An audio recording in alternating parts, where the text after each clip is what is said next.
ਸਾਹਿਬ ਸ੍ਰੀ ਗੁਰੂ ਗ੍ਰੰਥ ਸਾਹਿਬ ਮਹਾਰਾਜ ਜੀ ਨੂੰ ਸੀਸ ਝੁਕਾਉਂਦੇ ਹੋਏ ਸਾਰੀ ਸੰਗਤ ਗੱਜ ਕੇ ਫਤਿਹ ਬੁਲਾਉਣਾ ਕਰੀਏ ਜੀ। ਵਾਹਿਗੁਰੂ ਜੀ ਕਾ ਖਾਲਸਾ, ਵਾਹਿਗੁਰੂ ਜੀ ਕੀ ਫਤਿਹ। ਸਾਹਿਬ ਸ੍ਰੀ ਗੁਰੂ ਗ੍ਰੰਥ ਸਾਹਿਬ ਮਹਾਰਾਜ ਜੀ ਦੀ ਪਵਿੱਤਰ ਬਾਣੀ ਗੌੜੀ ਰਾਗ ਦੇ ਅੰਦਰ 201 ਅੰਗ ਤੇ ਮਹੱਲਾ ਪੰਜਵਾਂ, ਪੰਜਵੇਂ ਪਾਤਸ਼ਾਹ ਗੁਰੂ ਅਰਜਨ ਦੇਵ ਮਹਾਰਾਜ ਜੀ ਦੇ ਮੁਖਾਰਬਿੰਦ ਤੋਂ ਉਚਾਰਨ ਕੀਤੀ ਹੋਈ ਬਾਣੀ ਕਿ ਕਾਫੀ ਸਮੇਂ ਤੋਂ ਲੈ ਕੇ ਲੜੀਵਾਰ ਵਿਚਾਰ ਗੁਰੂ ਗ੍ਰੰਥ ਸਾਹਿਬ ਮਹਾਰਾਜ ਜੀ ਦੀ ਪ੍ਰਾਰੰਭ ਹੈ। ਆਓ ਗੁਰੂ ਦੀ ਬਾਣੀ ਦੀ ਵਿਚਾਰ ਸ਼ਰਵਣ ਕਰਦੇ ਹੋਏ ਸਾਹਿਬ ਸ੍ਰੀ ਗੁਰੂ ਗ੍ਰੰਥ ਸਾਹਿਬ ਮਹਾਰਾਜ ਜੀ ਦਾ ਸ਼ੁਕਰਾਨਾ ਕਰਦੇ ਹੋਏ ਅਰਦਾਸਾਂ ਬੇਨਤੀਆਂ ਕਰਦੇ ਹੋਏ ਕਿ ਬਾਣੀ ਸ਼ਰਵਣ ਕਰੀਏ। ਪੰਜਵੇਂ ਪਾਤਸ਼ਾਹ ਗੁਰੂ ਅਰਜਨ ਦੇਵ ਮਹਾਰਾਜ ਜੀ ਦੀ ਬਾਣੀ ਹੈ, ਜਿਸ ਵੇਲੇ ਸ੍ਰੀ ਗੁਰੂ ਅਰਜਨ ਦੇਵ ਮਹਾਰਾਜ ਜੀ ਬਡਾਲੀ ਤੋਂ 3 ਸਾਲ ਬਾਅਦ ਵਾਪਸ ਅੰਮ੍ਰਿਤਸਰ ਸਾਹਿਬ ਆਏ।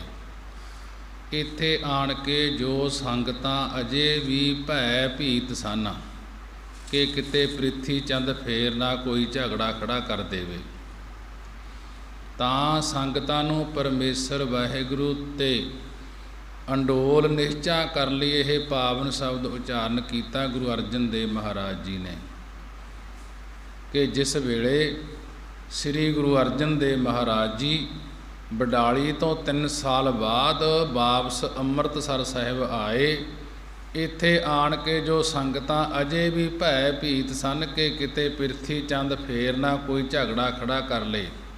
ਗੁਰੂ ਅਰਜਨ ਦੇਵ ਮਹਾਰਾਜ ਜੀ ਦੇ ਨਾਲ ਪ੍ਰਿਥੀ ਚੰਦ ਬੜਾ ਝਗੜਾ ਰੱਖਦੇ ਸਨ ਕਿ ਗੁਰਤਾ ਗੱਦੀ ਦਾ ਹੱਕ ਮੈਨੂੰ ਹੈ।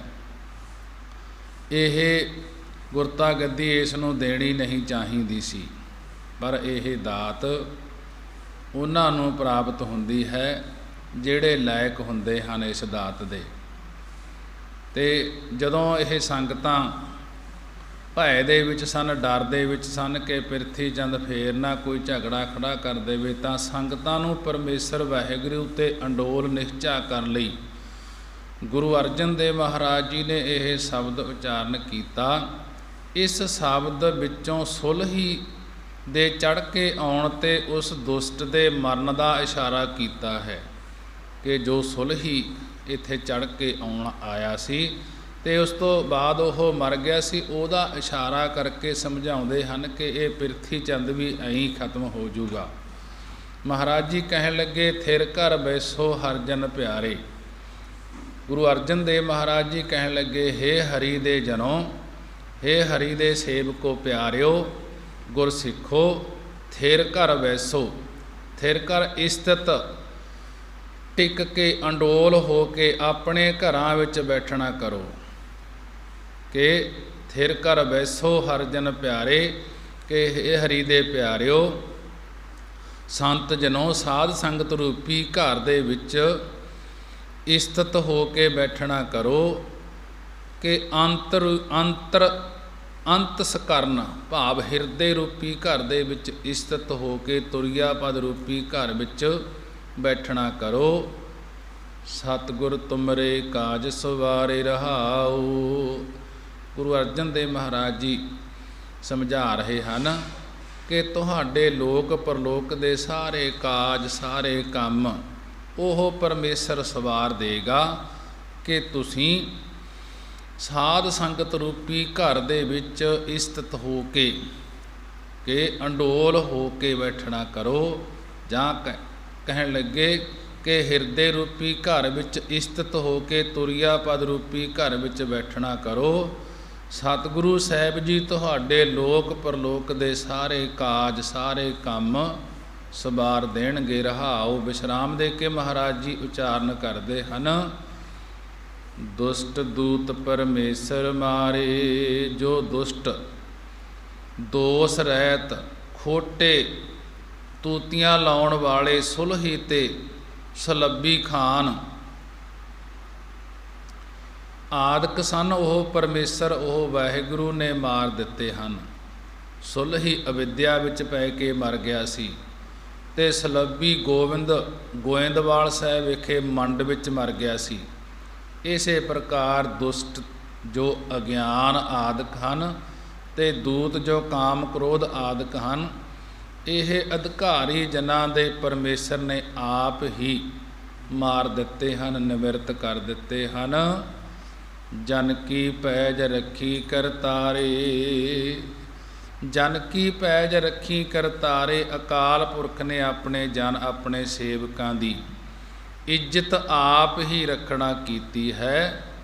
ਬਾਦਸ਼ਾਹ ਸਾਹ ਸਭ ਬਸ ਕਰ ਦੀਨੇ, ਬਾਦਸ਼ਾਹ ਸਾਹ ਸਭ ਬਸ ਕਰ ਦੀਨੇ। ਹੈ ਗੁਰਸਿੱਖੋ, ਬਾਦਸ਼ਾਹ ਜਹਾਂਗੀਰ ਤੇ ਸਾਹੂਕਾਰ ਪਰਬਲ ਵਜ਼ੀਰ ਖਾਨ ਆਦਿਕ ਸਾਰੇ ਸਾਡੇ ਬਸ ਸਾਡੇ ਅਧੀਨ ਕਰ ਦਿੱਤੇ ਹਨ।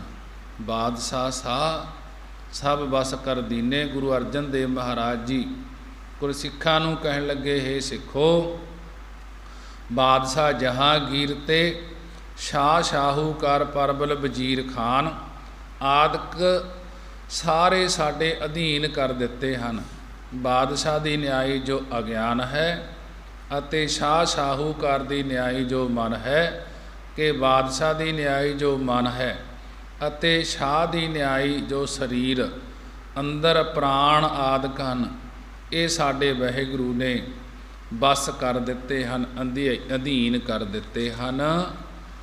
ਅੰਮ੍ਰਿਤ ਨਾਮ ਮਹਾਰਸ ਪੀਨੇ। ਜੋ ਅੰਮ੍ਰਿਤ ਮੌਤ ਤੋਂ ਰਹਿਤ ਕਰਨ ਵਾਲਾ ਪਰਮੇਸ਼ਰ ਦਾ ਨਾਮ ਮਹਾਰਸ ਬ੍ਰਹਮਾਨੰਦ ਦੇਣ ਵਾਲਾ ਰਸ ਹੈ, ਉਸ ਨੂੰ ਅਸੀਂ ਪੀਣਾ ਕਰਦੇ ਹਾਂ। ਨਿਰਭਉ ਹੋਏ ਭਜੋ ਭਗਵਾਨ। ਹੇ ਭਾਈ, ਤੁਸੀਂ ਵੀ ਨਿਰਭਉ ਭੈ ਤੋਂ ਰਹਿਤ ਹੋ ਕਰਕੇ ਭਜੋ ਭਗਵਾਨ। ਭਗਵਾਨ ਪਰਮੇਸ਼ਰ ਦਾ ਭਜੋ, ਭਜਣਾ ਜਪਣਾ ਕਰੋ। ਸਾਧ ਸੰਗਤ ਮਿਲ ਕੀਨੋ ਦਾਨ।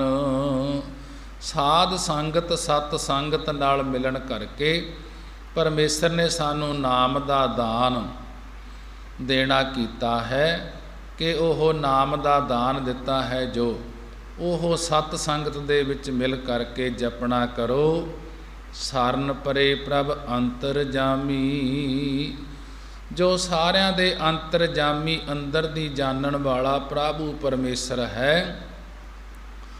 ਨਾਨਕ ਓਟ ਪੱਕਰੀ ਪ੍ਰਭ ਸੁਆਮੀ। ਮਹਾਰਾਜ ਜੀ ਕਹਿਣ ਲੱਗੇ, ਅਸੀਂ ਉਸ ਪਰਮੇਸ਼ਰ ਦੀ ਓਟ ਵਿੱਚ ਪਏ ਹਾਂ। ਨਾਨਕ ਓਟ ਪੱਕਰੀ ਪ੍ਰਭ ਸੁਆਮੀ। ਕਿ ਸਤਿਗੁਰੂ ਜੀ ਕਥਨ ਕਰਦੇ ਹਨ ਕਿ ਅਸੀਂ ਤਾਂ ਕੇਵਲ ਉਸ ਸੁਆਮੀ, ਉਸ ਮਾਲਕ ਪਰਮੇਸ਼ਰ ਦੀ ਓਟ ਪਕੜਨਾ ਕੀਤੀ ਹੈ। ਗੌੜੀ ਮਹੱਲਾ ਪੰਜਵਾ। ਹਰ ਸੰਗ ਰਾਤੇ ਭਾਏ ਨ ਜਲੈ। ਹਰ ਸੰਗ ਰਾਤੇ ਮਾਇਆ ਨਹੀਂ ਛਲੈ। ਹਰ ਸੰਗ ਰਾਤੇ ਨਹੀਂ ਡੁੱਬੈ ਜਲਾ। ਹਰ ਸੰਗ ਰਾਤੇ ਸੁਫਲ ਫਲਾ। ਸਭ ਭੈ ਮਿਟੇ ਤੁਮਾਰੈ ਨਾਏ। ਭੇਟਤ ਸੰਗ ਹਰ ਹਰ ਗੁਣ ਗਾਇ ਰਹਾਉ। ਹਰ ਸੰਗ ਰਾਤੇ ਮਿਟੈ ਸਭ ਚਿੰਤਾ। ਹਰ ਸਿਉ ਸੋ ਰਚੈ ਜਿਸ ਸਾਧ ਕਾ ਮੰਤਾ। ਸਾਧ ਸੰਗ ਰਾਤੇ ਜਮ ਕੀ ਨਹੀਂ ਤਰਾਸ। ਹਰ ਸੰਗ ਰਾਤੇ ਪੂਰਨ ਆਸ। ਹਰ ਸੰਗ ਰਾਤੇ ਦੁਖ ਨ ਲਾਗੈ। ਹਰ ਸੰਗ ਰਾਤਾ ਅਨ ਦਿਨ ਜਾਗੈ। ਹਰ ਸੰਗ ਰਾਤਾ ਸਹਿਜ ਘਰ ਵਸੈ। ਹਰ ਸੰਗ ਰਾਤੇ ਭ੍ਰਮ ਭਉ ਨਸੈ। ਹਰ ਸੰਗ ਰਾਤੇ ਮਤ ਊਤਮ ਹੋਏ। ਹਰ ਸੰਗ ਰਾਤੇ ਨਿਰਮਲ ਸੋਏ। ਕਹੋ ਨਾਨਕ ਤਿਨ ਕੋ ਬਲ ਜਾਈ। ਜਿਨ ਕੋ ਪ੍ਰਭ ਮੇਰਾ ਬਿਸਰਤ ਨਾਹੀ। ਕਹੋ ਨਾਨਕ ਤਿਨ ਕੋ ਬਲ ਜਾਈ। ਜਿਨ ਕੋ ਪ੍ਰਭ ਮੇਰਾ ਬਿਸਰਤ ਨਾਹੀ। ਗੁਰੂ ਅਰਜਨ ਦੇਵ ਮਹਾਰਾਜ ਜੀ ਬੜੇ ਹੀ ਵਿਸਥਾਰ ਦੇ ਨਾਲ ਗੁਰਬਾਣੀ ਦੁਆਰਾ ਉਪਦੇਸ਼ ਬਖਸ਼ਿਸ਼ ਕਰ ਰਹੇ ਹਨ। ਸਮਝਾਉਣਾ ਕਰਦੇ ਹਨ। ਹਰ ਸੰਗ ਰਾਤੇ, ਜਿਹੜਾ ਹਰੀ ਪਰਮੇਸ਼ਰ ਦੇ ਰੰਗ ਦੇ ਵਿੱਚ ਰੰਗਿਆ ਹੈ, ਉਸ ਰੰਗੇ ਹੋਏ ਦੀ ਬਾਣੀ ਦੁਆਰਾ ਵਡਿਆਈ ਕਰਦੇ ਹਨ, ਮਹਿਮਾ ਕਰਦੇ ਹਨ ਕਿ ਗੁਰਸਿੱਖਾਂ ਨੇ ਸਤਿਗੁਰਾਂ ਨੂੰ, ਗੁਰੂ ਅਰਜਨ ਦੇਵ ਮਹਾਰਾਜ ਜੀ ਨੂੰ ਬੇਨਤੀ ਕੀਤੀ ਕਿ ਮਹਾਰਾਜ, ਪਰਮੇਸ਼ਰ ਦੇ ਰੰਗ ਵਿੱਚ ਰੰਗੇ ਜਾਣ ਨਾਲ ਕੀ ਫਲ ਪ੍ਰਾਪਤ ਹੁੰਦਾ ਹੈ। ਤਾਂ ਗੁਰੂ ਅਰਜਨ ਦੇਵ ਮਹਾਰਾਜ ਜੀ ਇਹ ਸ਼ਬਦ ਉਚਾਰਨ ਕਰਕੇ ਸਮਝਾਉਂਦੇ ਹਨ ਸਿੱਖਾਂ ਨੂੰ। ਮਹਾਰਾਜ ਜੀ ਕਹਿਣ ਲੱਗੇ, ਹਰ ਸੰਗ ਰਾਤੇ, ਜਿਹੜੇ ਹਰੀ ਪਰਮੇਸ਼ਰ ਦੇ ਸੰਗ ਨਾਲ ਰੰਗੇ ਗਏ ਹਨ, ਤਦਾਕਾਰ ਹੋਏ ਹਨ, ਭਾਹੇ ਨਾ ਜਲੈ, ਉਹ ਭਾਹੇ ਅੱਗ ਵਿੱਚ ਸੜਦੇ ਨਹੀਂ ਹਨ।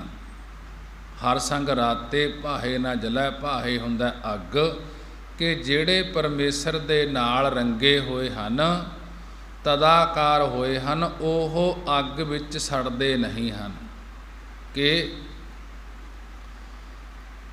ਹਰ ਸੰਗ ਨਾਤੇ ਮਾਇਆ ਨਹੀਂ ਛਲੈ, ਜਿਹੜੇ ਪਰਮੇਸ਼ਰ ਦੇ ਸੰਗ, ਪਰਮੇਸ਼ਰ ਦੇ ਨਾਲ ਤਦਾਕਾਰ ਹੋਏ ਹਨ, ਰੰਗੇ ਗਏ ਹਨ, ਉਹਨਾਂ ਨੂੰ ਮਾਇਆ ਨਹੀਂ ਛਲੈ, ਉਹਨਾਂ ਨੂੰ ਮਾਇਆ ਛਾਲ ਨਹੀਂ ਸਕਦੀ।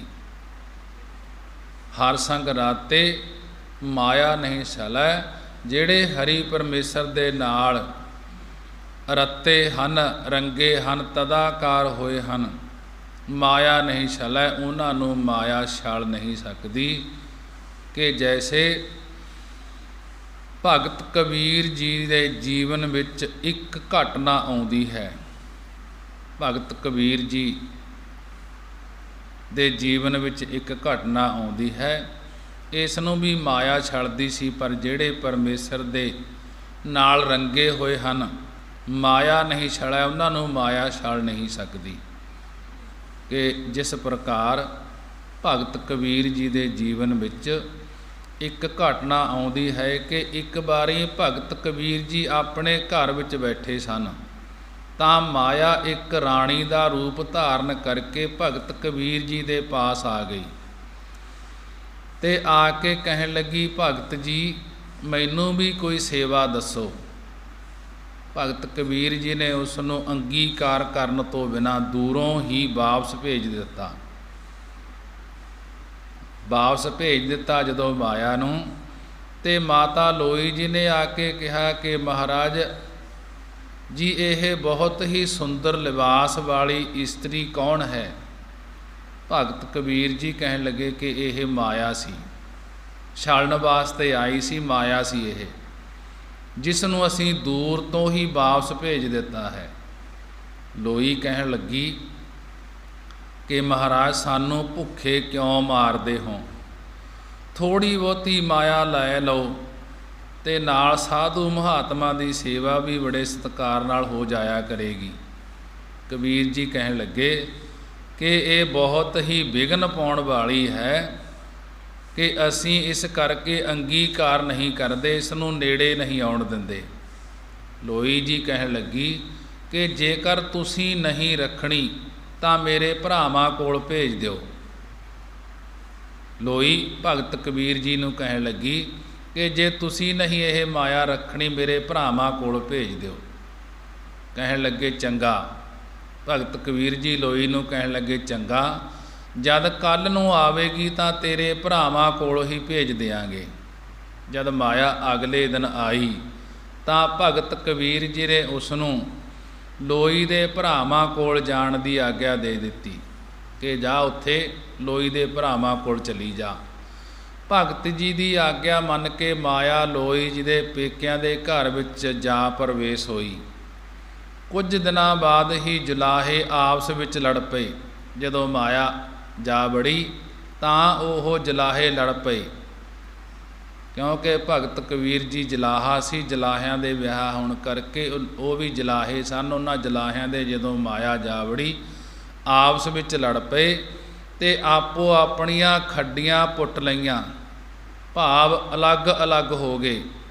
ਖੱਡੀਆਂ ਪੁੱਟਣ ਤੇ ਹੇਠਾਂ ਤੋਂ ਮੋਹਰਾਂ ਨਿਕਲ ਆਈਆਂ ਜਿਸ ਨਾਲ ਇਹ ਥੋੜ੍ਹੇ ਦਿਨਾਂ ਵਿੱਚ ਹੀ ਬਹੁਤ ਅਮੀਰ ਹੋ ਗਏ। ਅਮੀਰ ਹੋ ਗਏ ਜਦੋਂ ਬਹੁਤ, ਤੇ ਪਾਤਸ਼ਾਹ ਸਿਕੰਦਰ ਲੋਧੀ ਦੇ ਵਜ਼ੀਰ ਵੀ ਬਣ ਗਏ। ਜਦੋਂ ਸਰਮਾਏਦਾਰ ਹੋ ਗਏ, ਵਜ਼ੀਰ ਬਣ ਗਏ ਪਾਤਸ਼ਾਹ ਸਿਕੰਦਰ ਲੋਧੀ ਦੇ।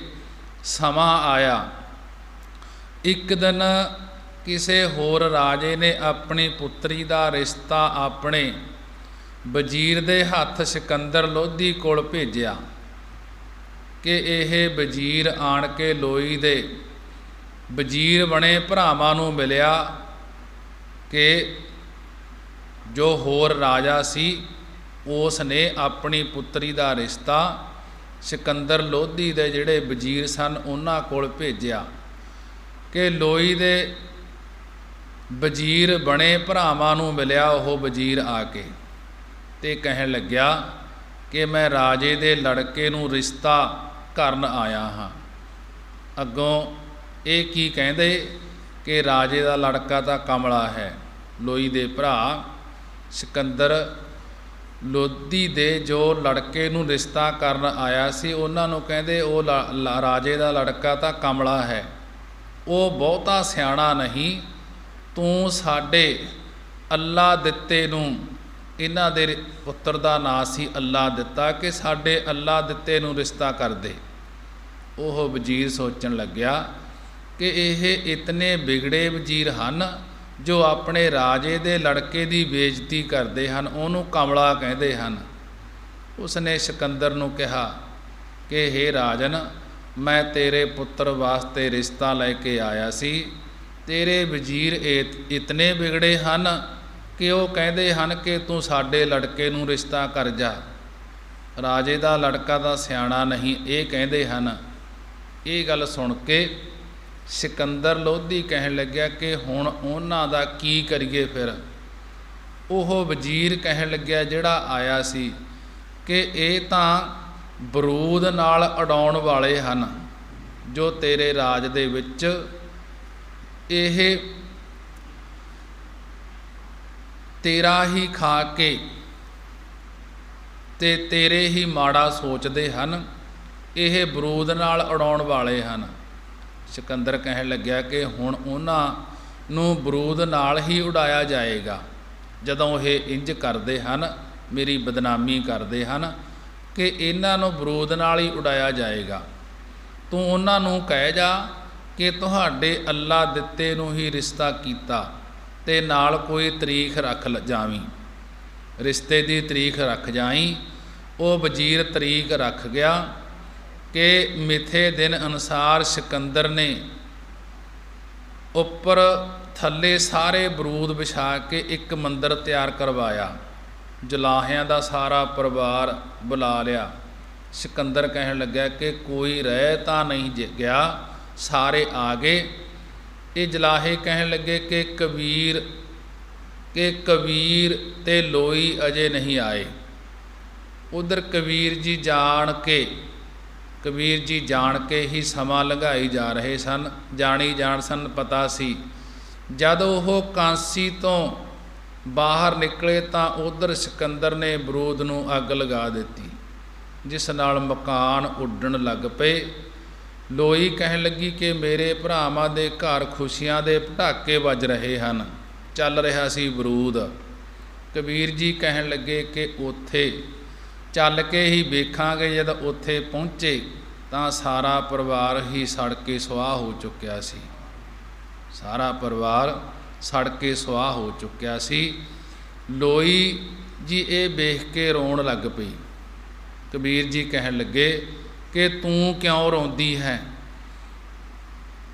ਇਸ ਮਾਇਆ ਦਾ ਸੁਭਾਅ ਹੀ ਇਹੋ ਜਿਹਾ ਹੈ। ਤੂੰ ਮੰਗੀ ਸੀ ਤੇ ਇਸ ਨੂੰ ਆਪਣੇ ਜਲਵਾ ਦਿਖਾ ਦਿੱਤਾ ਮਾਇਆ ਨੇ, ਕਿ ਇਸ ਨੇ ਇਹ ਤਜਰਬਾ ਦਿਖਾ ਦਿੱਤਾ। ਅਸੀਂ ਤਾਂ ਇਸ ਨੂੰ ਅੰਗੀਕਾਰ ਨਹੀਂ ਕੀਤਾ ਸੀ। ਉਸ ਤੋਂ ਬਾਅਦ ਲੋਈ ਜੀ ਨੇ ਕਦੇ ਵੀ ਕਿਸੇ ਪਦਾਰਥ ਦੀ ਇੱਛਾ ਨਹੀਂ ਕੀਤੀ। ਸੋ ਇਸ ਪ੍ਰਕਾਰ ਨਾਮ ਵਿੱਚ ਰੰਗਿਆਂ ਹੋਇਆਂ ਨੂੰ ਮਾਇਆ ਛਾਲ ਨਹੀਂ ਸਕਦੀ। ਉਹ ਨਿਰਲੇਪ ਰਹਿੰਦੇ ਹਨ ਕਿ ਭਗਤ ਕਬੀਰ ਜੀ ਦਾ ਸ਼ਬਦ ਹੈ 1364 ਅੰਗ ਤੇ। ਕਬੀਰ ਆਈ ਮੁਝੇ ਪਰ ਆਨਕ ਕਰੇ ਕਰ ਭੇਸ, ਹਮ ਰਾਖੇ ਗੁਰ ਆਪਣੇ ਉਨ ਕੀਨੋ ਆਦੇਸ। ਉਸ ਤੋਂ ਬਾਅਦ 476 ਅੰਗ ਤੇ ਕਬੀਰ ਜੀ ਦਾ ਸ਼ਬਦ ਹੈ ਨਾਕੋਂ ਕਾਟੀ ਕਾਨੋਂ ਕਾਟੀ ਕਾਟ ਕੂਟ ਕੈ ਡਾਰੀ, ਕਹੋ ਕਬੀਰ ਸੰਤਨ ਕੀ ਬੈਰਨ ਤੀਨ ਲੋਕ ਕੋ ਪਿਆਰੀ। ਕਿ ਭਗਤਾਂ ਨੂੰ ਹਰ ਸੰਗ ਰਾਤੇ ਮਾਇਆ ਨਹੀਂ ਛਲੈ, ਜਿਹੜੇ ਪਰਮੇਸ਼ਰ ਦੇ ਨਾਲ ਰੰਗੇ ਗਏ ਹਨ ਤਦਾਕਾਰ ਹੋਏ ਹਨ, ਮਾਇਆ ਨਹੀਂ ਛਲੈ, ਉਹਨਾਂ ਨੂੰ ਮਾਇਆ ਛਲ ਨਹੀਂ ਸਕਦੀ। ਕਿ ਭਗਤ ਕਬੀਰ ਵਰਗਿਆਂ ਨੇ ਤਾਂ ਮਾਇਆ ਦਾ ਨੱਕ ਵੜਤਾ ਸੀ, ਕੰਨ ਵੜਤੇ ਸਨ, ਕਿ ਨੱਕ ਕੰਨ ਵੱਢ ਕੇ ਭਜਾ ਦਿੱਤੀ ਸੀ। ਕਹਿਣ ਲੱਗੇ ਸੰਤਨ ਕੀ ਬੈਰਨ, ਇਹ ਸੰਤਾਂ ਦੀ ਬੈਰਨ ਹੈ। ਤੀਨ ਲੋਕ ਕੋ ਪਿਆਰੀ, ਜਿਹੜੇ ਇਹ ਤੀਨ ਲੋਕ ਸੰਸਾਰੀ ਲੋਕ ਹਨ ਉਹਨਾਂ ਨੂੰ ਹੀ ਪਿਆਰੀ ਹੈ। ਹਰ ਸੰਗ ਰਾਤੇ ਨਹੀਂ ਡੁੱਬੈ ਜਲਾ, ਜੋ ਹਰੀ ਪਰਮੇਸ਼ਰ ਦੇ ਨਾਲ ਰੱਤੇ ਗਏ ਹਨ ਨਹੀਂ ਡੁੱਬੈ ਜਲਾ, ਕਿ ਉਹ ਪਾਣੀ ਵਿੱਚ ਡੁੱਬ ਨਹੀਂ ਸਕਦੇ। ਪਦਾਰਥਾਂ ਵਿਸ਼ੇ ਰੂਪੀ ਜਲਾਂ ਵਿੱਚ ਪਾਣੀ ਵਿੱਚ ਨਹੀਂ ਡੁੱਬਦੇ। ਕਿ ਹਰ ਸੰਗ ਰਾਤੇ ਸਫਲ ਫਲਾ, ਜੋ ਹਰੀ ਦੇ ਨਾਲ ਰੱਤੇ ਹਨ ਰੰਗੇ ਗਏ ਹਨ ਉਹ ਸੁਫਲ ਉੱਤਮ ਗਿਆਨ ਫਲ ਦੇ ਸਹਿਤ ਫਲਦੇ ਹਨ। ਸਭ ਭੈ ਮਿਟੇ ਤੁਮਾਰੈ ਨਾਏ, ਹੇ ਪਰਮੇਸ਼ਰ ਤੁਹਾਡੇ ਨਾਮ ਕਰਕੇ ਸਾਰੇ ਡਰ ਮਿਟ ਜਾਂਦੇ ਹਨ, ਨਾਸ ਹੋ ਜਾਂਦੇ ਹਨ। ਕਿ ਭੇਟਤ ਸੰਗ ਹਰ ਹਰ ਗੁਣ ਗਾਏ, ਤੁਹਾਡੀ ਸੰਗਤ ਨਾਲ ਭੇਟਤ ਮਿਲਣ ਕਰਕੇ ਤੇਰੇ ਹਰ ਹਰ ਨਾਮ ਦੇ ਕੀਰਤਨ ਰੂਪ ਵਿੱਚ ਗੁਣ ਗਾਏ ਜਾਂਦੇ ਹਨ। ਕਿ ਤੇਰੇ ਗੁਣ ਗਾਉਣ ਕਰਕੇ ਸਤ ਸੰਗਤ ਦੇ ਮਿਲਣ ਕਰਕੇ ਸਾਰੇ ਡਰ ਮਿਟ ਜਾਂਦੇ ਹਨ। ਅਤੇ ਤੁਹਾਡਾ ਨਾਮ ਜਪਣ ਕਰਕੇ ਹਰ ਸੰਗ ਰਾਤੇ ਮਿਟੈ ਸਭ ਚਿੰਤਾ, ਜਿਹੜੇ ਹਰੀ ਪਰਮੇਸ਼ਰ ਦੇ ਨਾਲ ਰੰਗੇ ਹੋਏ ਹਨ ਮਿਟੈ ਸਭ ਚਿੰਤਾ, ਉਹਨਾਂ ਦੇ ਸਾਰੇ ਚਿੰਤਾ ਫਿਕਰ ਗਮ ਆਦਿਕ ਮਿਟ ਜਾਂਦੇ ਹਨ। ਪਰੰਤੂ ਹਰਿ ਸਿਉ ਸੋ ਰਚੈ, ਜਿਸ ਸਾਧ ਕਾ ਮੰਤਾ, ਜੋ ਹਰੀ ਪਰਮੇਸ਼ਰ ਦੇ ਨਾਲ ਉਹ ਪੁਰਸ਼ ਰਚਦੇ ਹਨ ਤਦਾਕਾਰ ਹੁੰਦੇ ਹਨ, ਜਿਨ੍ਹਾਂ ਨੂੰ ਸਤ ਸੰਗਤ ਮਹਾਂਪੁਰਖਾਂ ਦਾ ਮੰਤਾ ਮੰਤਰ ਉਪਦੇਸ਼ ਪ੍ਰਾਪਤ ਹੋਇਆ ਹੈ। ਹਰ ਸੰਗ ਰਾਤੇ ਜਮ ਨਹੀਂ, ਹਰ ਸੰਗ ਰਾਤੇ ਜਮ ਕੀ ਨਹੀਂ ਤਰਾਸ, ਹਰ ਸੰਗ ਰਾਤੇ ਜਮ ਕੀ ਨਹੀਂ ਤਰਾਸ, ਜੋ ਹਰੀ ਪਰਮੇਸ਼ਰ ਦੇ ਨਾਲ ਰਾਤੇ ਰੰਗੇ ਹੋਏ ਹਨ ਉਹਨਾਂ ਨੂੰ ਜਮਾਂ ਦੀ ਤਰਾਸ, ਜਮਾਂ ਦੀ ਖੌਫਤਾਈ, ਜਮਾਂ ਦਾ ਡਰ ਨਹੀਂ ਲੱਗਦਾ। ਹਰ ਸੰਗ ਰਾਤੇ ਪੂਰਨ ਆਸ, ਜੋ ਅਕਾਲ ਪੁਰਖ ਦੇ ਨਾਲ ਰਾਤੇ ਰੱਤੇ ਹੋਏ ਹਨ ਰੰਗੇ ਹੋਏ ਹਨ, ਜਮ ਕੀ ਨਹੀਂ ਤਰਾਸ, ਕਿ ਉਹਨਾਂ ਨੂੰ ਜਮਾਂ ਦੀ ਖੌਫਤਾਈ ਨਹੀਂ। ਹਰ ਸੰਗ ਰਾਤੇ ਪੂਰਨ ਆਸ, ਜੋ ਹਰੀ ਅਕਾਲ ਪੁਰਖ ਦੇ ਨਾਲ ਰੰਗੇ ਹੋਏ ਹਨ ਉਹਨਾਂ ਦੀਆਂ ਸਾਰੀਆਂ ਆਸਾਂ ਇੱਛਾਵਾਂ ਪੂਰੀਆਂ ਹੋ ਜਾਂਦੀਆਂ ਹਨ। ਹਰ ਸੰਗ ਰਾਤੇ ਦੁੱਖ ਨਾ ਲਾਗੈ, ਜਿਹੜੇ ਹਰੀ ਪਰਮੇਸ਼ਰ ਦੇ ਨਾਲ ਰੱਤੇ ਹੋਏ ਹਨ ਉਹਨਾਂ ਨੂੰ ਜੰਮਣ ਮਰਨ ਆਦਿ ਕਿਸੇ ਪ੍ਰਕਾਰ ਦਾ ਦੁੱਖ ਨਹੀਂ ਲੱਗਦਾ। ਹਰ ਸੰਗ ਰਾਤਾ ਅਨ ਦਿਨ ਜਾਗੈ, ਜਿਹੜਾ ਹਰੀ ਪਰਮੇਸ਼ਰ ਦੇ ਰੰਗ ਦੇ ਵਿੱਚ ਰੰਗਿਆ ਗਿਆ ਹੈ ਦੁੱਖ ਨਾ ਲੱਗੈ, ਉਹਨਾਂ ਨੂੰ ਜੰਮਣ ਮਰਨ ਦਾ ਕਿਸੇ ਪ੍ਰਕਾਰ ਦਾ ਦੁੱਖ ਨਹੀਂ ਲੱਗਦਾ। ਹਰ ਸੰਗ ਰਾਤਾ ਅਨ ਦਿਨ ਜਾਗੈ, ਜਿਨ੍ਹਾਂ ਦਾ ਮਨ ਹਰੀ ਦੇ ਨਾਲ ਰੰਗਿਆ ਗਿਆ ਹੈ ਉਹ ਅਨ ਦਿਨ ਰਾਤ ਦਿਨ ਗਿਆਨ ਅਵਸਥਾ ਦੇ ਵਿੱਚ ਜਾਗਦੇ ਹਨ। ਹਰ ਸੰਗ ਰਾਤਾ ਸਹਿਜ ਘਰ ਵਸੈ, ਜਿਨ੍ਹਾਂ ਦਾ ਮਨ ਹਰੀ ਦੇ ਨਾਲ ਰੰਗਿਆ ਗਿਆ ਹੈ, ਸਹਿਜ ਘਰ ਵਸੈ ਉਹ ਸੁਤੇ ਸਿੱਧ, ਸਰੂਪ ਰੂਪੀ ਘਰ ਦੇ ਵਿੱਚ ਵਸਦੇ ਹਨ। ਹਰ ਸੰਗ ਰਾਤੇ ਭ੍ਰਮ ਭਉ ਨਸੈ। ਜਿਹੜੇ ਪਰਮੇਸ਼ਰ ਦੇ ਨਾਲ ਰੰਗੇ ਹੋਏ ਹਨ, ਉਹਨਾਂ ਦਾ 5 ਪ੍ਰਕਾਰ ਦਾ ਭਰਮ, ਸ਼ੰਕਾ ਅਤੇ 7 ਪ੍ਰਕਾਰ ਦਾ ਡਰ ਨਸ ਜਾਂਦਾ ਹੈ, ਨਾਸ ਹੋ ਜਾਂਦਾ ਹੈ। ਹਰ ਸੰਗ ਰਾਤੇ ਮਤ ਊਤਮ ਹੋਏ। ਜਿਹੜੇ ਪਰਮੇਸ਼ਰ ਦੇ ਰੰਗ ਵਿੱਚ ਰੰਗੇ ਗਏ ਹਨ, ਉਹਨਾਂ ਦੀ ਬੁੱਧੀ ਹੈ ਜਿਹੜੀ ਉਹ ਉੱਤਮ ਹੋ ਜਾਂਦੀ ਹੈ, ਸ੍ਰੇਸ਼ਟ ਹੋ ਜਾਂਦੀ ਹੈ। ਹਰ ਸੰਗ ਰਾਤੇ ਨਿਰਮਲ ਸੋਏ। ਜਿਹੜੇ ਪਰਮੇਸ਼ਰ ਦੇ ਪ੍ਰੇਮ ਰੰਗ ਵਿੱਚ ਰੰਗੇ ਜਾਂਦੇ ਹਨ, ਨਿਰਮਲ ਸੋਏ, ਕਿ ਉਹਨਾਂ ਦੀ ਸੋਭਾ ਨਿਰਮਲ ਹੋ ਜਾਂਦੀ ਹੈ, ਉਜਲ ਹੋ ਜਾਂਦੀ ਹੈ, ਵਡਿਆਈ ਹੋ ਜਾਂਦੀ ਹੈ। ਕਹੋ ਨਾਨਕ ਤਿਨ ਕੋ ਬਲ ਜਾਈ। ਸਤਿਗੁਰੂ ਜੀ ਕਥਨ ਕਰਦੇ ਹਨ ਕਿ ਅਸੀਂ ਉਹਨਾਂ ਦੇ ਉੱਪਰੋਂ ਬਲ ਜਾਈ, ਬਲਹਾਰ ਜਾਂਦੇ ਹਾਂ। ਜਿਨ ਕੋ ਪ੍ਰਭ ਮੇਰਾ ਬਿਸਰਤ ਨਾਹੀ। ਮਹਾਰਾਜ ਜੀ ਕਹਿਣ ਲੱਗੇ, ਜਿਨ੍ਹਾਂ ਨੂੰ ਸਾਡਾ ਵਾਹਿਗੁਰੂ ਬਿਸਰਤ ਭੁੱਲਦਾ ਨਹੀਂ, ਕਿ ਉਹਨਾਂ ਦੇ ਉੱਪਰੋਂ ਅਸੀਂ ਬਲਹਾਰ ਕੁਰਬਾਨ ਜਾਂਦੇ ਹਾਂ। ਗੌੜੀ ਮਹੱਲਾ ਪੰਜਵਾ। ਉਦਮ ਕਰਤ ਸੀਤਲ ਮਨ ਭਏ। ਜਿਹੜੇ ਪਰਮੇਸ਼ਰ ਦੇ ਸਿਮਰਨ ਕਰਨ ਵਿੱਚ ਉਦਮ ਕਰਦੇ ਹਨ, ਯਤਨ ਕਰਦੇ ਹਨ, ਸੀਤਲ ਮਨ ਭਏ, ਉਹਨਾਂ ਦੇ ਮਨ, ਉਹਨਾਂ ਦੇ ਚਿੱਤ ਕਾਮ ਆਦਿਕਾਂ ਦੀਆਂ ਅੱਗਾਂ ਵੱਲੋਂ ਸੀਤਲ ਹੋ ਗਏ ਹਨ। ਉਦਮ ਕਰਤ ਸੀਤਲ ਮਨ ਭਏ, ਕਿ ਜਿਹੜੇ ਪਰਮੇਸ਼ਰ ਦੇ ਸਿਮਰਨ ਕਰਨ ਦੇ ਵਿੱਚ ਉਦਮ ਕਰਦੇ ਹਨ, ਯਤਨ ਕਰਦੇ ਹਨ, ਉਹਨਾਂ ਦੇ ਮਨ, ਉਹਨਾਂ ਦੇ ਚਿੱਤ ਕਾਮ ਆਦਿਕਾਂ ਦੀਆਂ ਅੱਗਾਂ ਵੱਲੋਂ ਸੀਤਲ ਹੋ ਗਏ ਹਨ, ਠੰਡੇ ਹੋ ਗਏ ਹਨ। ਮਾਰਗ ਚਲਤ, ਤੇ ਉਹ ਸਤ ਸੰਗਤ ਦੇ ਮਾਰਗ, ਸਤ ਸੰਗਤ ਦੇ ਰਸਤੇ, ਭਾਉ ਭਗਤੀ ਦੇ ਰਸਤੇ 'ਤੇ ਚੱਲਣ ਕਰਕੇ ਸਾਗਲ ਦੁੱਖ ਗਏ। ਉਹਨਾਂ ਦੇ ਜੰਮਣ ਮਰਨ ਆਦਿਕ ਦੇ ਸਾਰੇ ਦੁੱਖ, ਸਾਰੇ ਕਸ਼ਟ ਚਲੇ ਗਏ ਹਨ। ਜਿਹੜੇ ਪਰਮੇਸ਼ਰ ਦੇ ਸਿਮਰਨ ਕਰਨ ਵਿੱਚ ਯਤਨ ਕਰਦੇ ਹਨ, ਉਹਨਾਂ ਦੇ ਚਿੱਤ ਕਾਮ ਆਦਿਕ ਦੀਆਂ ਅੱਗਾਂ ਵੱਲੋਂ ਠੰਡੇ ਹੋ ਗਏ, ਤੇ ਮਾਰਗ ਚਲਤ ਸਗਲ ਦੁੱਖ ਗਏ। ਸਤ ਸੰਗਤ ਦੇ ਮਾਰਗ ਰਸਤੇ ਤੇ ਚੱਲਣ ਕਰਕੇ ਜੰਮਣ ਮਰਨ ਆਦਿਕ ਦੇ ਸਾਰੇ ਦੁੱਖ ਚਲੇ ਗਏ ਹਨ। ਨਾਮ ਜਪਤ ਮਨ ਭਏ ਆਨੰਦ। ਪਰਮੇਸ਼ਰ ਦਾ ਨਾਮ ਜਪਣੇ ਕਰਕੇ ਮਨ ਦੇ ਵਿੱਚ, ਹਿਰਦੇ ਵਿੱਚ ਆਨੰਦ, ਖੁਸ਼ੀ ਤੇ ਪ੍ਰਸੰਨਤਾ ਸਹਿਤ ਹੋ ਗਏ ਹਨ।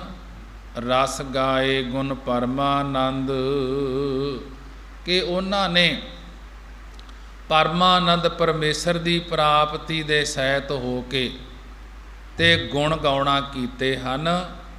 ਖੇਮ ਭਇਆ ਕੁਸਲ ਘਰ ਆਏ। ਉਹਨਾਂ ਨੂੰ ਖੇਮ ਹੁੰਦਾ ਸੁੱਖ, ਕਿ ਉਹਨਾਂ ਨੂੰ ਸੁੱਖ ਹੋਇਆ ਹੈ, ਅਤੇ ਕੁਸਲ ਘਰ ਆਏ, ਕੁਸਲ ਆਨੰਦ ਦੇ ਸਹਿਤ ਆਪਣੇ ਨਿਜ ਸਰੂਪ ਰੂਪੀ ਘਰ ਵਿੱਚ ਆਏ ਹਨ। ਇਸ ਲੋਕ ਵਿੱਚ ਉਹ ਮੁਕਤ ਹੋਏ ਹਨ ਅਤੇ ਸੁੱਖ ਦੇ ਸਹਿਤ ਤੁਰਿਆ ਪਦ ਰੂਪੀ ਘਰ ਵਿੱਚ ਆ ਗਏ ਹਨ।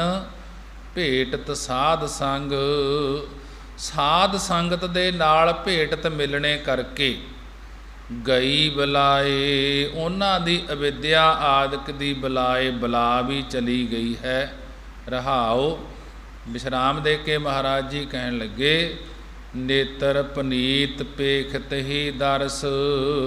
ਪਰਮੇਸ਼ਰ ਦੇ ਦਰਸ਼ਨ ਵੇਖਣ ਸਾਰ ਹੀ ਨੇਤਰ, ਅੱਖਾਂ ਪਵਿੱਤਰ ਹੋ ਗਈਆਂ ਹਨ। ਜਿਨ੍ਹਾਂ ਨੇ ਸਾਧ ਸੰਗਤ ਦੇ ਨਾਲ ਮਿਲਣੇ ਕਰਕੇ ਉਹਨਾਂ ਦੀ ਅਵਿਦਿਆ ਜਿਹੜੀ ਉਹ ਬਲਾ ਚਲੀ ਗਈ ਹੈ, ਅਤੇ ਪਰਮੇਸ਼ਰ ਦੇ ਦਰਸ਼ਨ ਵੇਖਣ ਸਾਰ ਹੀ ਅੱਖਾਂ ਪਵਿੱਤਰ ਹੋ ਗਈਆਂ ਹਨ। ਧਨ ਮਸਤਕ ਚਰਨ ਕਮਲ ਹੀ ਪਰਸ।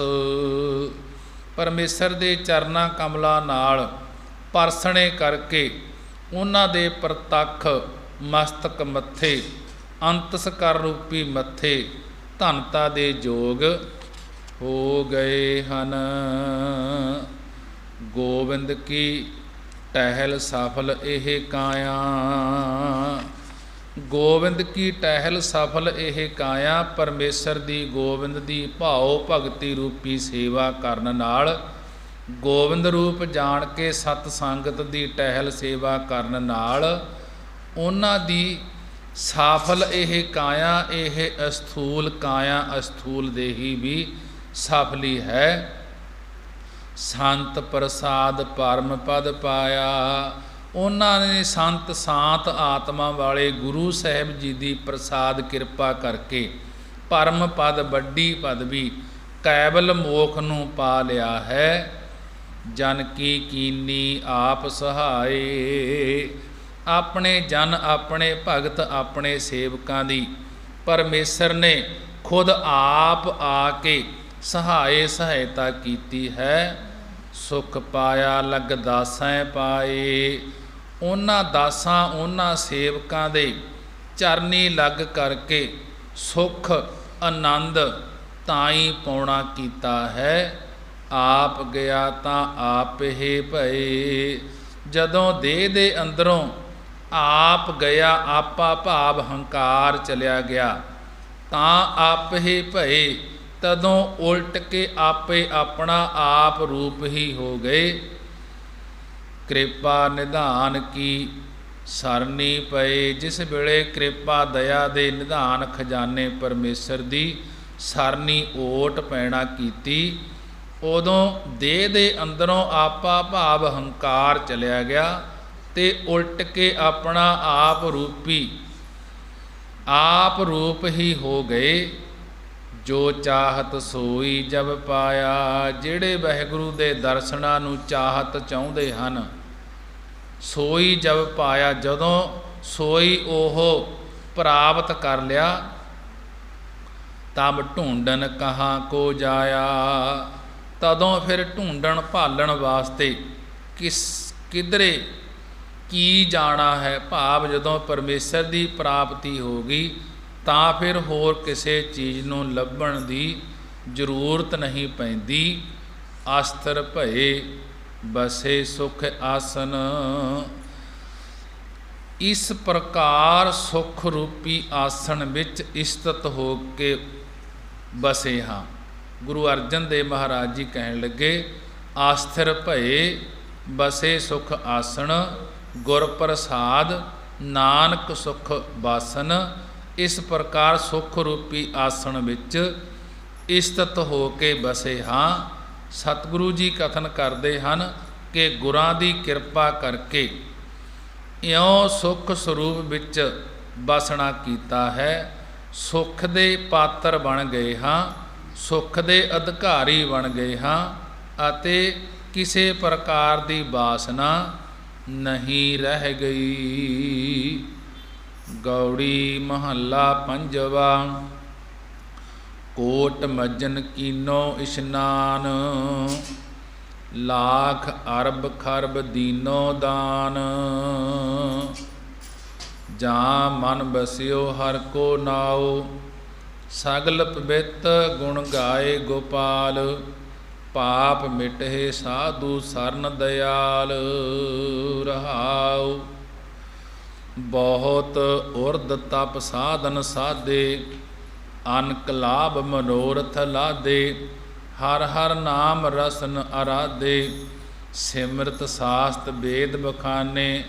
ਜੋਗ ਗਿਆਨ ਸਿੱਧ ਸੁਖ ਜਾਣੇ, ਨਾਮ ਜਪਤ ਪ੍ਰਭ ਸਿਉ ਮਨ ਮਾਨੇ। ਅਗਾਧ ਬੋਧ ਹਰ ਅਗਮ ਅਪਾਰੇ, ਨਾਮ ਜਪਤ ਨਾਮ ਹਿਰਦੈ ਵਿਚਾਰੇ। ਨਾਨਕ ਕੋ ਪ੍ਰਭ ਕਿਰਪਾ ਧਾਰੇ। ਗੌੜੀ ਰਾਗ ਦੇ ਅੰਦਰ ਪੰਜਵੇਂ ਪਾਤਸ਼ਾਹ ਗੁਰੂ ਅਰਜਨ ਦੇਵ ਮਹਾਰਾਜ ਜੀ ਦੀ ਬਾਣੀ ਹੈ ਕਿ ਸਿੱਖਾਂ ਨੇ ਸਤਿਗੁਰੂ ਗੁਰੂ ਅਰਜਨ ਦੇਵ ਮਹਾਰਾਜ ਜੀ ਦੇ ਪਾਸ ਬੇਨਤੀ ਕੀਤੀ ਕਿ ਮਹਾਰਾਜ ਜੀ, ਜੇਕਰ ਨਾਮ ਮਨ ਵਿੱਚ ਵਸ ਜਾਏ ਤਾਂ ਕਿੰਨਾ ਕੁ ਵੱਡਾ ਮਹਾਤਮ ਹੈ। ਤਦ ਸਤਿਗੁਰੂ ਗੁਰੂ ਅਰਜਨ ਦੇਵ ਮਹਾਰਾਜ ਜੀ ਨੇ ਇਹ ਸ਼ਬਦ ਉਚਾਰਨ ਕੀਤਾ। ਮਹਾਰਾਜ ਜੀ ਕਹਿਣ ਲੱਗੇ, ਕੋਟ ਮੱਜਨ ਕੀਨੋ ਅਸਥਾਨ, ਕੀਨੋ ਇਸ਼ਨਾਨ, ਕਿ ਇਹ ਭਾਈ ਉਸ ਪੁਰਬ ਨੇ, ਵਾਹਿਗੁਰੂ, ਉਸ ਪੁਰਸ਼ ਨੇ ਉਸ ਵਕਤ ਕਰੋੜਾਂ ਤੀਰਥਾਂ ਦੇ ਮੱਜਨ, ਕਰੋੜਾਂ ਤੀਰਥਾਂ ਦੇ ਪੁਰਬਾਂ 'ਚ ਟੂੰਬੀ ਲਾ ਕੇ ਨਹਾਉਣਾ ਕੀਤਾ ਹੈ। ਕੋਟ ਮੱਜਨ ਕੀਨੋ ਇਸ਼ਨਾਨ, ਹੈ ਭਾਈ ਉਸ ਪੁਰਸ਼ ਨੇ ਉਸ ਵਕਤ ਕਰੋੜਾਂ ਤੀਰਥਾਂ 'ਤੇ ਇਸ਼ਨਾਨ ਕੀਤਾ ਹੈ। ਉਸਨੇ ਲੱਖ ਅਰਬ ਖਰਬ ਦੀਨੋ ਦਾਨ, ਉਸਨੇ ਲੱਖ ਲੱਖਾਂ ਅਰਬਾਂ ਖਰਬਾਂ ਦੀ ਗਿਣਤੀ ਦਾ ਦਾਨ ਦੇਣਾ ਕੀਤਾ ਹੈ।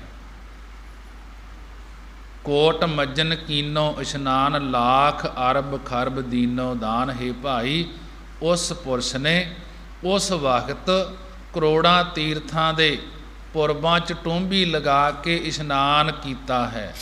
ਉਸਨੇ ਲੱਖਾਂ ਅਰਬਾਂ ਖਰਬਾਂ ਗਿਣਤੀ ਦਾ ਦਾਨ ਦੇਣਾ ਕੀਤਾ ਹੈ ਕਿ ਜਾਂ ਮਨ ਬਸਿਓ ਹਰਿ ਕੋ ਨਾਮ, ਜਿਸ ਵਕਤ ਜਿਨ੍ਹਾਂ ਦੇ ਮਨ ਵਿੱਚ ਹਰੀ ਵਾਹਿਗੁਰੂ ਦਾ ਨਾਮ ਵਸ ਜਾਂਦਾ ਹੈ। ਨਾਮ ਵਸਣ ਕਰਕੇ ਉਹਨਾਂ ਨੇ ਸਾਰੇ ਪੁਰਬਾਂ ਦਾ ਇਸ਼ਨਾਨ ਤੇ ਇਤਨਾ ਦਾਨ ਪੁੰਨ ਕਰ ਲਿਆ ਹੈ ਕਿ ਅਰਬਾਂ ਖਰਬਾਂ ਗਿਣਤੀ ਦਾ ਦਾਨ ਕਰ ਲਿਆ ਹੈ, ਜਿਨ੍ਹਾਂ ਦੇ ਮਨ ਦੇ ਵਿੱਚ, ਚਿੱਤ ਦੇ ਵਿੱਚ ਵਾਹਿਗੁਰੂ ਦਾ ਨਾਮ ਵਸ ਗਿਆ ਹੈ। ਨਾਮ ਦਾ ਮਹਾਤਮ ਐਡਾ ਵੱਡਾ ਦੱਸਿਆ ਹੈ ਕਿ ਕਰੋੜਾਂ ਹੀ ਤੀਰਥਾਂ ਦੇ ਇਸ਼ਨਾਨ ਹੋ ਜਾਂਦੇ ਹਨ ਨਾਮ ਜਪਣ ਦੇ ਨਾਲ, ਤੇ ਅਰਬਾਂ ਖਰਬਾਂ ਹੀ ਦਾਨ ਹੋ ਜਾਂਦਾ ਹੈ ਜੇ ਪਰਮੇਸ਼ਰ ਦਾ ਨਾਮ ਅੰਦਰ ਵਸ ਜਾਏ।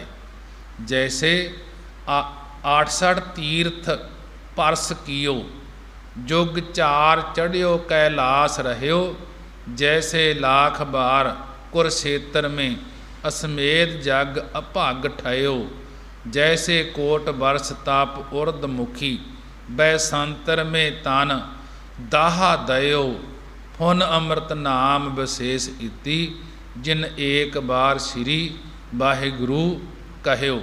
कि एक बार वाहिगुरु कहण दे नाल बड़ा ही वड्डा पुन्नदान हो जाता है ते ਕਰੋੜਾਂ ਹੀ ਤੀਰਥਾਂ ਦੇ ਇਸ਼ਨਾਨ ਹੋ ਜਾਂਦੇ ਹਨ। ਸਾਗਲ ਪਵਿੱਤ ਗੁਣ ਗਾਏ ਗੋਪਾਲ, ਹੇ ਭਾਈ ਉਹ ਸਾਗਲ ਸਾਰੇ ਪੁਰਖ ਪਵਿੱਤਰ ਹੋ ਜਾਂਦੇ ਹਨ। ਗੁਣ ਗਾਏ ਗੋਪਾਲ, ਜਿਹੜੇ ਗੋਪਾਲ ਪ੍ਰਿਥਵੀ ਦੇ ਪਾਲਕ ਪਰਮੇਸ਼ਰ ਦੇ ਗੁਣਾਂ ਨੂੰ ਗਾਇਨ ਕਰਦੇ ਹਨ, ਉਹ ਸਾਰੇ ਪੁਰਖ ਪਵਿੱਤਰ ਹੋ ਜਾਂਦੇ ਹਨ। ਜਿਹੜੇ ਪ੍ਰਿਥਵੀ ਦੇ ਪਾਲਕ ਪਰਮੇਸ਼ਰ ਦੇ ਗੁਣਾਂ ਨੂੰ ਗਾਉਣਾ ਕਰਦੇ ਹਨ। ਪਾਪ ਮਿਟੇ ਸਾਧੂ ਸਰਨ ਦਿਆਲ, ਜਿਹੜੇ ਦਿਆਲ ਦਿਆਲੂ ਪਰਮੇਸ਼ਰ ਦੇ ਸਾਧੂ ਮਹਾਤਮਾ ਜਨ ਹਨ, ਜਿਹੜੇ ਦਿਆਲ ਦਇਆ ਦੇ ਆਲਕਾਰ ਸਾਧੂ ਮਹਾਂਪੁਰਖ ਹਨ, ਉਹਨਾਂ ਦੀ ਸਰਨ, ਉਹਨਾਂ ਦੀ ਓਟ ਵਿੱਚ ਪੈਣ ਕਰਕੇ ਪਾਪ ਮਿਟੇ, ਸਾਰੇ ਮੰਦ ਕਰਮ ਗੁਨਾਹ ਮਿਟ ਜਾਂਦੇ ਹਨ, ਨਾਸ ਹੋ ਜਾਂਦੇ ਹਨ। ਰਹਾਉ ਵਿਸ਼ਰਾਮ ਦੇ ਕੇ ਮਹਾਰਾਜ ਜੀ ਸਮਝਾ ਰਹੇ ਹਨ। ਬਹੁਤ ਉਰਦ ਤਪ ਸਾਧਨ ਸਾਧੇ, ਅਨੇਕਾਂ ਤਰ੍ਹਾਂ ਉਰਦ ਹੁੰਦਾ ਪੁੱਠੇ ਲਟਕ ਕੇ, ਤਪ ਹੁੰਦਾ ਤਪੱਸਿਆ ਕਰਨੀ। ਅਨੇਕਾਂ ਹੀ ਤਰ੍ਹਾਂ ਪੁੱਠੇ ਲਟਕ ਕੇ ਤਪੱਸਿਆ ਕਰਨੀ। ਉਰਦ ਉੱਪਰ ਨੂੰ ਬਾਹਾਂ ਖੜੀਆਂ ਕਰਕੇ ਤਪ ਕਰਨਾ ਅਤੇ ਯੋਗਾ ਅਭਿਆਸ ਦੇ ਯਤਨ ਕਰ ਲਏ। ਵਿਸ਼ੇਸ਼ ਵਿਰਾਗ ਵਿਵੇਕ ਵਿਰਾਗ ਖੱਟ ਸੰਮਤੀ ਮੋਖ ਇੱਛਾ ਸ਼ਰਾਵਣ ਮੰਨਣ ਨਿਧਿਆਸਨ ਤਤ ਤੋਏ ਦਾ ਸੰਬੋਧਨ ਆਦਿਕ ਸਾਧਨਾ ਨੂੰ ਵੀ ਉਹਨਾਂ ਨੇ ਕਰ ਲਿਆ ਹੈ ਕਿ ਅਨਿਕ ਲਾਭ ਮਨੋਹਰ ਅਨਕ ਲਾਭ ਮਨੋਰਥ ਲਾਦੇ। ਉਹਨਾਂ ਨੇ ਅਨਕ ਅਨੇਕਾਂ ਹੀ ਲਾਭ ਨਫੇ ਅਤੇ ਮਨੋਰਥ ਮਨ ਦੇ ਫੁਰਨੇ ਕਾਮ ਆਦਿਕ ਪ੍ਰਾਪਤ ਕਰ ਲਏ, ਲੱਭ ਲਏ ਹਨ। ਹਰ ਹਰ ਨਾਮ ਰਸਨ ਅਰਾਧੇ। ਕਿ ਜਿਨ੍ਹਾਂ ਨੇ ਹਰ ਹਰ ਹਰੇਕ ਨੂੰ ਹਰੇ ਭਰੇ ਕਰਨ ਵਾਲੇ ਪਰਮੇਸ਼ਰ ਦਾ ਨਾਮ ਆਪਣੀ ਰਸਨਾ ਨਾਲ ਅਰਾਧਿਆ ਹੈ, ਉਹਨਾਂ ਨੇ ਅਨੇਕਾਂ ਹੀ ਨਫੇ ਅਤੇ ਮਨ ਦੇ ਫੁਰਨੇ ਕਾਮ ਆਦਿਕਾਂ ਲਾਦੇ ਪ੍ਰਾਪਤ ਅਤੇ ਮਨ ਦੇ ਫੁਰਨੇ ਕਾਮਨਾਵਾਂ ਕੋ ਜੋ ਇੱਛਾ ਸਨ ਉਹ ਪ੍ਰਾਪਤ ਕਰ ਲਏ ਹਨ। ਮਹਾਰਾਜ ਜੀ ਕਹਿਣ ਲੱਗੇ ਕਿ ਜਿਨ੍ਹਾਂ ਨੇ ਪਰਮੇਸ਼ਰ ਦੇ ਨਾਮ ਨੂੰ ਆਪਣੀ ਰਸਨਾ ਦੇ ਨਾਲ ਅਰਾਧਿਆ ਹੈ, ਸਿਮਰਤ ਸਾਸਤ ਵੇਦ ਬਖਾਨੇ, ਉਹਨਾਂ ਨੇ 27 ਸਿਮਰਤੀਆਂ 6 ਸ਼ਾਸਤਰ ਵੀ ਪੜ੍ਹ ਲਏ ਅਤੇ 4 ਵੇਦਾਂ ਦਾ ਵਿਖਿਆਨ ਵੀ ਕਰ ਲਿਆ। ਉਹਨਾਂ ਨੇ ਜੋਗ ਹਾਠ ਤੇ ਮੰਤਰ ਜੋਗ ਰਾਜ ਜੋਗ ਆਦਿਕ ਸਾਰੇ ਜੋਗ ਵੀ ਕਰ ਲਏ। ਜੋਗ ਗਿਆਨ ਸਿੱਧ ਸੁਖ ਜਾਣੇ, ਉਹਨਾਂ ਨੇ ਕਿ ਗਿਆਨ ਬੋਧ ਵੀ ਪ੍ਰਾਪਤ ਕਰ ਲਿਆ, ਭਾਵ ਗਿਆਨ ਵਿੱਚ ਵੀ ਇਸਤਤ ਹੋ ਗਏ ਜਾਂ ਗਿਆਨ ਆਦਿਕਾਂ ਦੀ ਚਰਚਾ ਕਰ ਲਈ। 18 ਸਿੱਧੀਆਂ ਵੀ ਪ੍ਰਾਪਤ ਹੋ ਗਈਆਂ ਅਤੇ ਸਾਰੇ ਸੁੱਖ ਵੀ ਉਹਨਾਂ ਨੇ ਜਾਣ ਲਏ, ਭਾਵ ਸੁੱਖ ਸਰੂਪ ਨੂੰ ਅਨੁਭਵ ਕਰ ਲਿਆ।